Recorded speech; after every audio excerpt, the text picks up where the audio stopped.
जय माता की दोस्तों, आइए आपको सुनाते हैं माघ मास अध्याय 19वां।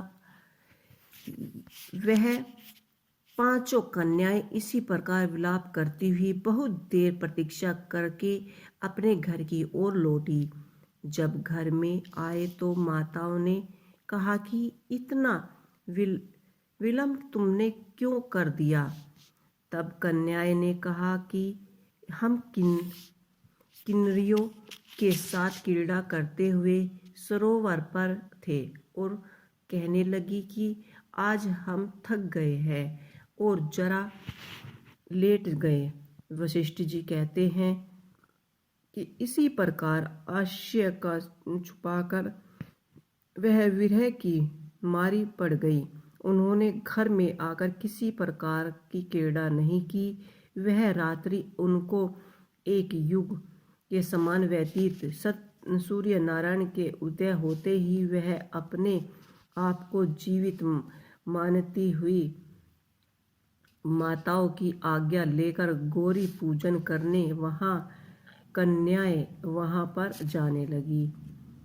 उसी समय ब्राह्मण भी स्नान करने के लिए अच्छा सरोवर पर आए। इसके आने पर कन्याओं ने वाह वाह किया। जैसे कम मालिनी प्रातःकाल सूर्योदय को देखकर कहती है, उसको देखकर उनके नेत्र खुल गए और वह बेचारी ब्रह्मचारी के पास गई। आपस में एक दूसरे का हाथ पकड़े कर चारों तरफ से उसको घेर लिया और कहने लगी कि मूर्ख, उस दिन तू भाग गया था, आज नहीं भाग सकेगा। हम लोगों ने तुमको घर घेर लिया है। ऐसा वचन सुनकर बाहुपाश में बंधे हुए ब्राह्मण ने मुस्कुराकर कहा कि तुमने जो कुछ कहा सो ठीक है, परंतु मैं तो अभी विद्या अभ्यास और ब्रह्मचारी हूँ। गुरुकुल में मेरा विद्याभ्यास पूरा नहीं हुआ। पंडित को चाहिए कि जिस आश्रम में रहे उसके धर्म का पालन करे। इस आश्रम में मैं विवाह करना धर्म नहीं समझता। अपने व्रत का पालन करके और गुरु की आज्ञा पाकर ही विवाह कर सकता हूँ, पहले नहीं कर सकता।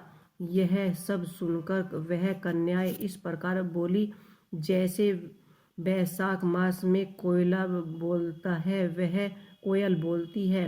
वह कहने लगी कि धर्म से अर्थ और अर्थ से काम और काम से धर्म के फल का प्रकाश होता है। ऐसे ही पंडित लोग अपने शास्त्रों से कहते हैं कि हम काम सहित धर्म की अधिकता से आपके पास आए हैं, सो आप पृथ्वी के साथ सब भोग को भोगिए। उस ब्राह्मण ने कहा कि तुम्हारा वचन सत्य है, किंतु मैं अपने व्रत और सत्य समाप्त करके ही विवाह के कर सकता हूँ, पहले नहीं कर सकता। तब वे कन्याएं कहने लगी कि तुम मूर्ख हो। अनोखी औषधि, ब्रह्म बुद्धि, रसायन सिद्धि, अच्छे कुल की सुंदर नारियों तथा मंत्र जिस समय प्राप्त हो तब ही ग्रहण कर लेना चाहिए। इसी से कार्य को टालना अच्छा नहीं होता। केवल भाग्य वाले पुरुष ही प्रेम से पूर्ण अच्छे कुल से उत्पन्न स्वयंवर चाहने वाली कन्याओं को प्राप्त होती हैं। कहा, हम अनोखी सुंदर नारियां कहाँ, आप तपस्वी बालक। यह बेमेल का मेल मालिनी का में विधाता की चतुराई ही है। इसी कारण आप लोगों के साथ गर्भ विधवा कर ले।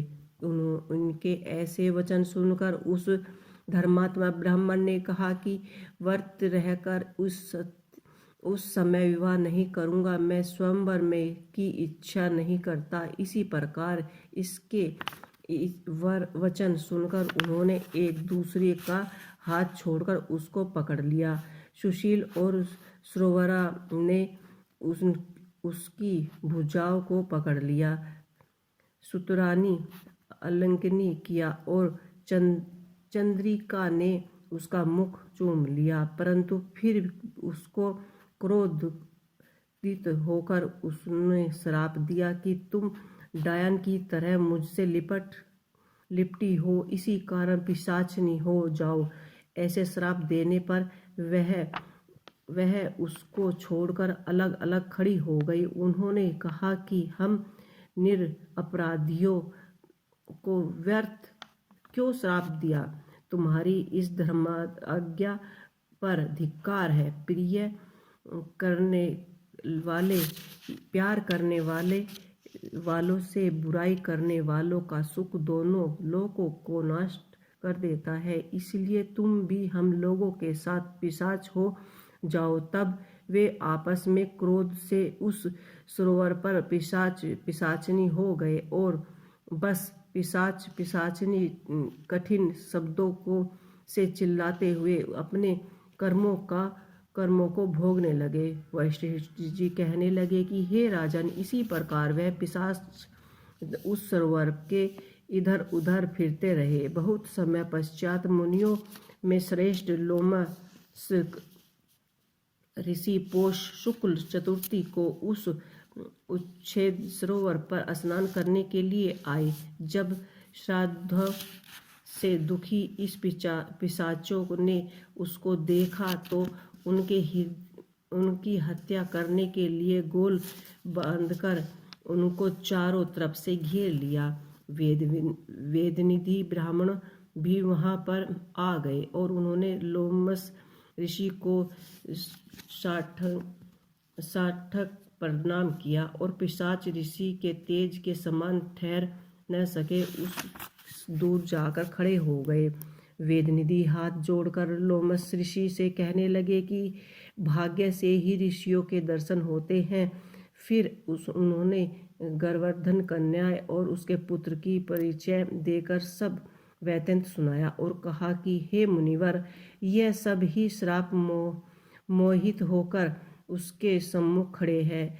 आज इस बालक को निरंतर होगा, जैसे ही सूर्य उदय से अंधेरे का नाश होता है। वशिष्ठ जी ने कहने लगे कि हे पुत्र के दुख से दुखी हुए वेदनिधि ब्राह्मण के ऐसे वचन सुनकर लोमस ने नेत्रों में जल भर आया और वेदनिधि से कहने लगे कि मेरे प्रसाद से बालक को शीघ्र समृद्धि पैदा हो और मैं उनका धर्म कहता हूँ जिससे इसका व आपस का ज्ञान विलुप्त हो जाएगा। तो ये था हमारा माघ मास का 19वां अध्याय।